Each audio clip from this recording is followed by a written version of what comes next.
Good morning children. Today we are going to learn about the structure of courts in India. See, our court is, the structure of our court is like a pyramid. In the apex body we have the Supreme Court, then comes the High Court, and then at the lowest level we have the subordinate court.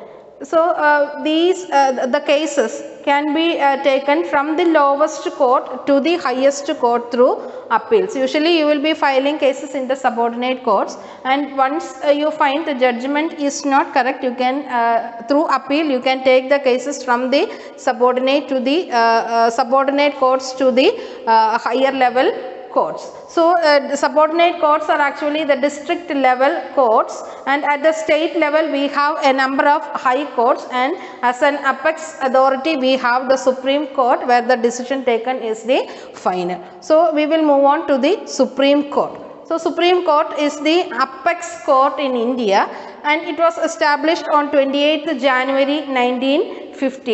It is the highest court of appeal in the country, and it is located in Delhi.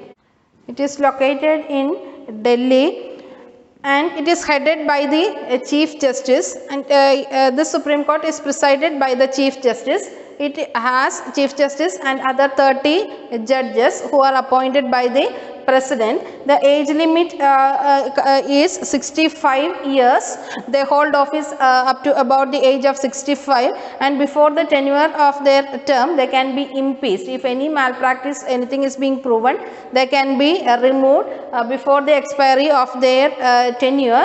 That process of removal of the Chief Justice is called as the process of impeachment. The proceedings can be here in the Supreme Court is conducted only in English.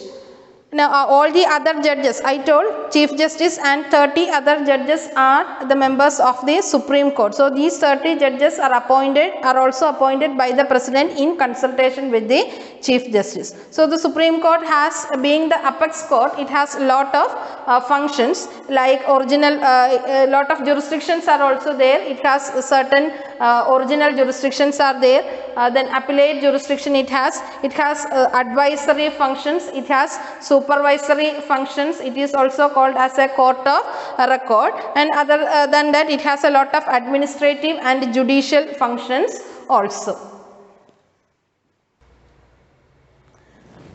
Original jurisdiction. What do you mean by original jurisdiction? Original jurisdiction means it's the authority of the Supreme Court to hear certain cases for the first time. So, what are some of the original jurisdictions vested in the hands of Supreme Court? First is it is having the sole right to settle disputes between two or more states.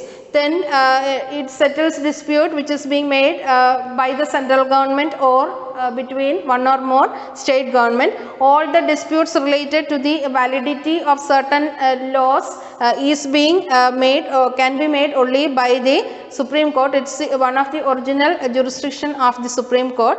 Then if any one of the fundamental right is being denied to any one of the citizen, it is the responsibility of the Supreme Court to hear it. Now the Constitution, this is some of the cases that is related to the interpretation of the Constitution can be directly filed in the Supreme Court. So, these are the original jurisdiction of the Supreme Court. Now, next is the appellate jurisdiction. Appellate jurisdiction means the Supreme Court is having the power to grant a certain special leave to appeal against the judgment of certain cases that is being delivered in the country. That means the cases can be brought before the Supreme Court through appeals from the other level court. That means from either it may be from the High Court or from the subordinate court. Some cases can be brought to the Supreme Court through appeal. Such type of cases are, or such power is called as appellate jurisdiction of the Supreme Court. That it includes certain cases that require the interpretation of the Constitution. Then there are cases that the High Court certify that it should be filed in the Supreme Court itself. So, such cases are also being handled by the Supreme Court. Then there are cases in which the High Court changes the lower courts decision. That is, once a decision taken by the lower court, such cases can be again on appeal, can be heard by the Supreme Court. Then it has the power to review the Supreme Court's. There are certain cases which need the review of the Supreme Court's own judgment. So these are the appellate jurisdiction of the Supreme Court. Now there are certain advisory functions also for the Supreme Court. That is, the Supreme Court has the power to advise the President, or he has the advantage of seeking advice on constitutional issues from the Supreme Court. Then there is supervisory functions vested in the Supreme Court.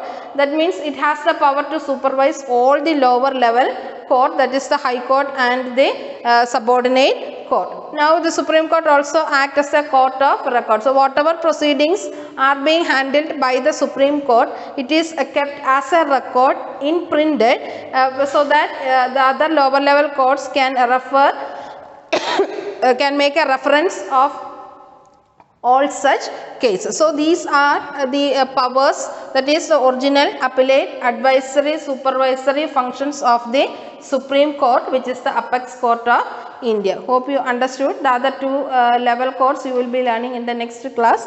Thank you.